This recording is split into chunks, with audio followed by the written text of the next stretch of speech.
ಸ್ನೇಹಿತರೆ ನಮಸ್ಕಾರ.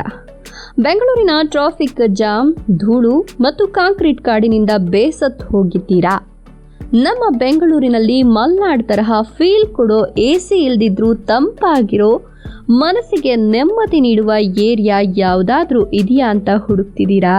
ಹಾಗಿದ್ರೆ ನೀವು ಬೈಕ್ ಹತ್ಕೊಂಡು ಬರಲೇಬೇಕಾದ ಜಾಗ ಒಂದೇ, ಅದೇ ನಮ್ಮ ಉತ್ತರ ಬೆಂಗಳೂರಿನ ಆಕ್ಸಿಜನ್ ಸಿಲಿಂಡರ್ ಜಾಲಹಳ್ಳಿ. ಇದನ್ನ ಪ್ರೀತಿಯಿಂದ ಬೆಂಗಳೂರಿನ ಗ್ರೀನ್ ಬೆಲ್ಟ್ ಅಂತ ಕರೀತಾರೆ.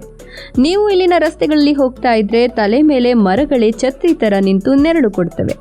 ಬಿಸಿಲು ಅನ್ನೋದೇ ಗೊತ್ತಾಗಲ್ಲ. ಇಲ್ಲಿನ ಶಾಂತತೆ, ಇಲ್ಲಿನ ಮಿಲಿಟರಿ ಶಿಸ್ತು ನೋಡಿದ್ರೆ ನಾವು ಬೆಂಗಳೂರಿನಲ್ಲೇ ಇದ್ದೀವಾ ಅಥವಾ ಯಾವುದೋ ಫಾರಿನ್ ಕಂಟ್ರಿಯಲ್ಲಿ ಇದ್ದೀವಾ ಅನ್ನೋ ಡೌಟ್ ಬರುತ್ತೆ.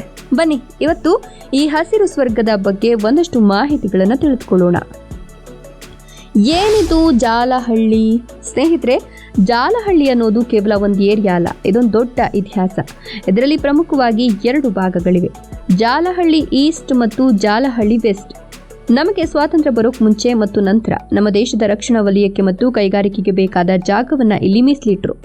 ಅದೇ ಇವತ್ತು ನಮಗೆ ವರವಾಗಿದೆ. ಹಾಗಾಗಿ ಇಲ್ಲಿ ನಿಮಗೆ ಎಲ್ಲಿ ನೋಡಿದ್ರೂ ದೊಡ್ಡ ದೊಡ್ಡ ಕಾಂಪೌಂಡ್ಗಳು, ಮಿಲಿಟರಿ ಏರಿಯಾಗಳು ಮತ್ತು ಶಿಸ್ತಿನ ಸರ್ಕಾರಿ ಸಂಸ್ಥೆಗಳು ಕಾಣಿಸ್ತವೆ. ಸಮುದ್ರ ಮಟ್ಟದಿಂದ ಸುಮಾರು 3000 ಅಡಿ ಎತ್ತರದಲ್ಲಿರೋ ಈ ಜಾಗ ಬೆಂಗಳೂರಿನ ಇತರ ಏರಿಯಾಗಳಿಗಿಂತ ಯಾವಾಗಲೂ 2-3 ಡಿಗ್ರಿ ತಂಪಾಗಿರುತ್ತೆ. ಇಲ್ಲಿನ ಕೆಂಪು ಮಣ್ಣು ಮತ್ತು ಹಸಿರು ಮರಗಳು ಹಳೆ ಬೆಂಗಳೂರಿನ ಕತೆ ಹೇಳ್ತವೆ. ಇಲ್ಲಿನ ಗಾಳಿಯಲ್ಲೇ ಒಂದು ಫ್ರೆಶ್ನೆಸ್ ಇದೆ. PSU ಮತ್ತು ಡಿಫೆನ್ಸ್ ಪವರ್. ಜಾಲಹಳ್ಳಿಯ ಅತಿ ದೊಡ್ಡ ಮತ್ತು ಹೆಮ್ಮೆಯ ಹೈಲೈಟ್ ಅಂದ್ರೆ ಇಲ್ಲಿರೋ ದಿಗ್ಗಜ ಸರ್ಕಾರಿ ಸಂಸ್ಥೆಗಳು. ಇವುಗಳಿಂದಲೇ ಈ ಏರಿಯಾ ಇಷ್ಟು ಚೆನ್ನಾಗಿ ಮೇಂಟೈನ್ ಆಗಿದೆ. BEL ಭಾರತ್ ಎಲೆಕ್ಟ್ರಾನಿಕ್ ಲಿಮಿಟೆಡ್ನ ಅತಿ ದೊಡ್ಡ ಮತ್ತು ಸುಂದರವಾದ ಟೌನ್ಶಿಪ್ ಇಲ್ಲಿದೆ. ಇಲ್ಲಿನ ರಸ್ತೆಗಳು, ಸ್ಕೂಲ್ ಮತ್ತು ಪಾರ್ಕ್ಗಳು ಎಷ್ಟು ಕ್ಲೀನ್ ಅಂದ್ರೆ ಒಂದು ಸಣ್ಣ ಕಸ ಕೂಡ ನಿಮ್ಮ ಕಣ್ಣಿಗೆ ಕಾಣಲ್ಲ. HMT ಒಂದು ಕಾಲದಲ್ಲಿ ಇಡೀ ದೇಶಕ್ಕೆ ಸಮಯ ತೋರಿಸಿದ ವಾಚ್ ಮತ್ತು ರೈತರಿಗೆ ಟ್ರ್ಯಾಕ್ಟರ್ ಕೊಟ್ಟ ಹಿಂದೂಸ್ತಾನ್ ಮಷಿನ್ ಟೂಲ್ಸ್ನ ಕಾರ್ಖಾನೆ ಮತ್ತು ಲೇಔಟ್ ಇಲ್ಲೇ ಇರೋದು. Air force. ಜಾಲಹಳ್ಳಿ ಅಂದ್ರೆ ದೇಶಭಕ್ತಿ. ಇಲ್ಲಿ ಏರ್ ಫೋರ್ಸ್ ಟ್ರೈನಿಂಗ್ ಸೆಂಟರ್ ಇದೆ. ಯೂನಿಫಾರ್ಮ್ ಹಾಕಿರೋ ನಮ್ಮ ಹೆಮ್ಮೆಯ ಸೈನಿಕರು ಇಲ್ಲಿ ಓಡಾಡೋದನ್ನ ನೋಡಿದ್ರೆ ಮೈಯಲ್ಲಿ ರೋಮಾಂಚನ ಆಗುತ್ತೆ. ಇವರೆಲ್ಲರೂ ಸೇರಿ ಈ ಏರಿಯಾನ ಹಸಿರಾಗಿ ಉಳಿಸಿದ್ದಾರೆ. ಅಯ್ಯಪ್ಪ ಸ್ವಾಮಿ ದೇವಸ್ಥಾನ.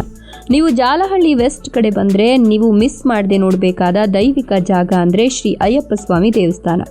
ಇದು ಸುಮ್ಮನೆ ಸಾಧಾರಣ ದೇವಸ್ಥಾನ ಅಲ್ಲ, ಕೇರಳದ ಟ್ರೆಡಿಷನಲ್ ಶೈಲಿಯಲ್ಲಿ ಕಟ್ಟಿರೋ ಅದ್ಭುತ ಆರ್ಕಿಟೆಕ್ಚರ್ ಇಲ್ಲಿದೆ. ಇಲ್ಲಿಗೆ ಬಂದ್ರೆ ನೀವು ಬೆಂಗಳೂರಿನಲ್ಲಿಲ್ಲ, ಕೇರಳದ ಶಬರಿಮಲೆಗೆ ಹೋದ ಫೀಲ್ ಬರುತ್ತೆ. ಸಂಜೆ ಹೊತ್ತು ಇಲ್ಲಿ ದೀಪಾಲಂಕಾರ ನೋಡೋಕೆ ಮತ್ತು ಆ ಪ್ರಶಾಂತ ವಾತಾವರಣದಲ್ಲಿ ಕೂತು ಧ್ಯಾನ ಮಾಡೋಕೆ ಸಾವಿರಾರು ಭಕ್ತರು ಬರ್ತಾರೆ. ಪಕ್ಕದಲ್ಲೇ ಇರೋ ಇತಿಹಾಸ ಪ್ರಸಿದ್ಧ ಗಂಗಮ್ಮನ ದೇವಸ್ಥಾನ ಕೂಡ ತುಂಬಾ ಪವರ್ಫುಲ್. ಇಲ್ಲಿ ನಡೆಯೋ ಜಾತ್ರೆಗೆ ಮತ್ತು ಉತ್ಸವಕ್ಕೆ ಊರಿಗೂರೇ ಸೇರುತ್ತೆ, ಅಷ್ಟು ವಿಜೃಂಭಣೆಯಿಂದ ನಡೆಯುತ್ತೆ.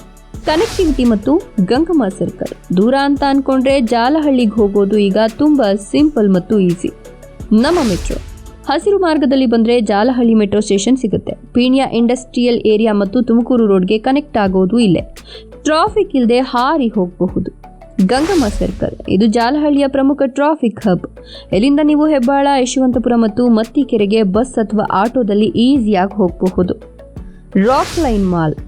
ವೀಕೆಂಡ್ನಲ್ಲಿ ಫ್ಯಾಮಿಲಿ ಜೊತೆ ಸಿನಿಮಾ ನೋಡಬೇಕು, ಶಾಪಿಂಗ್ ಮಾಡಬೇಕು ಅಂದರೆ ಮೆಟ್ರೋ ಸ್ಟೇಷನ್ ಹತ್ತಿರವೇ ಇರೋ ರಾಕ್ ಲೈನ್ ಮಾಲ್ಗೆ ಹೋಗಬಹುದು.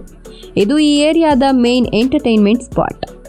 ಪಾರ್ಕ್ಗಳು ಮತ್ತು ಲೈಫ್ ಸ್ಟೈಲ್. ಇಲ್ಲಿನ ಜನ ಲೈಫನ್ನು ತುಂಬ ಸಿಂಪಲ್ ಆಗಿ, ನೆಮ್ಮದಿಯಿಂದ ಮತ್ತು ಆರೋಗ್ಯಕರವಾಗಿ ಬದುಕ್ತಾರೆ. ಇಲ್ಲಿ IT ಕಂಪನಿಗಳ ತರಹ ಓಟ ಇಲ್ಲ.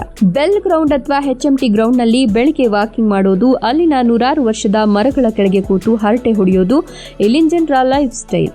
ಇಲ್ಲಿ ದೊಡ್ಡ ದೊಡ್ಡ ಪಬ್ಗಳಿಲ್ಲ, ಆದರೆ ಮನಸ್ಸಿಗೆ ನೆಮ್ಮದಿ ಕೊಡೋ ಸುಂದರವಾದ ಪಾರ್ಕ್ಗಳಿವೆ. ಇಲ್ಲಿನ ವಾತಾವರಣ ಎಷ್ಟು ಚೆನ್ನಾಗಿದೆ ಅಂದರೆ ಬೆಂಗಳೂರಿನ ಬೇರೆ ಕಡೆ 30 ಡಿಗ್ರಿ ಬಿಸಿಲಿದ್ರೆ ಇಲ್ಲಿ ಮರಗಳ ನೆರಳಿನಿಂದ 2-3 ಡಿಗ್ರಿ ಕಮ್ಮಿನೇ ಇರುತ್ತೆ. ರಿಟೈರ್ಡ್ ಲೈಫ್ ಲೀಡ್ ಮಾಡೋಕೆ ಇದಕ್ಕಿಂತ ಬೆಸ್ಟ್ ಏರಿಯಾ ಬೆಂಗಳೂರಲ್ಲಿ ಇಲ್ಲ. ಜಾಲಹಳ್ಳಿ ಅನ್ನೋದು ಬೆಂಗಳೂರಿನ ಒಂದು ಅನ್ಸಂಗ್ ಹೀರೋ. ಇಲ್ಲಿ IT ಹಬ್ಗಳ ಗಲಾಟೆ ಇಲ್ಲ, ಟ್ರಾಫಿಕ್ನ ಕಿರಿಕಿರಿ ಇಲ್ಲ, ಆದರೆ ದೇಶ ಕಾಯೋ ಸೈನಿಕರ ಗತ್ತಿದೆ. ಕಣ್ಣಿಗೆ ತಂಪೆರೆಯುವ ಹಚ್ಚ ಹಸಿರು ಇದೆ. ನೀವು ರಿಯಲ್ ಹಸಿರು ಬೆಂಗಳೂರು ನೋಡಬೇಕು ಅಂದರೆ ಎಲ್ಲಿಗೊಮ್ಮೆ ವಿಸಿಟ್ ಮಾಡಲೇಬೇಕು. ವಿಡಿಯೋ ಇಷ್ಟ ಆಯ್ತಾ? ಜಾಲಹಳ್ಳಿಯಲ್ಲಿ ನಿಮ್ಮ ಫೇವ್ರೆಟ್ ಜಾಗ ಯಾವುದು ಅಂತ ಕಮೆಂಟ್ ಮಾಡಿ, ಲೈಕ್ ಮಾಡಿ, ಶೇರ್ ಮಾಡಿ. ಮರೀದೆ ನಮ್ಮ ಚಾನಲನ್ನು ಸಬ್ಸ್ಕ್ರೈಬ್ ಮಾಡ್ಕೊಳ್ಳಿ.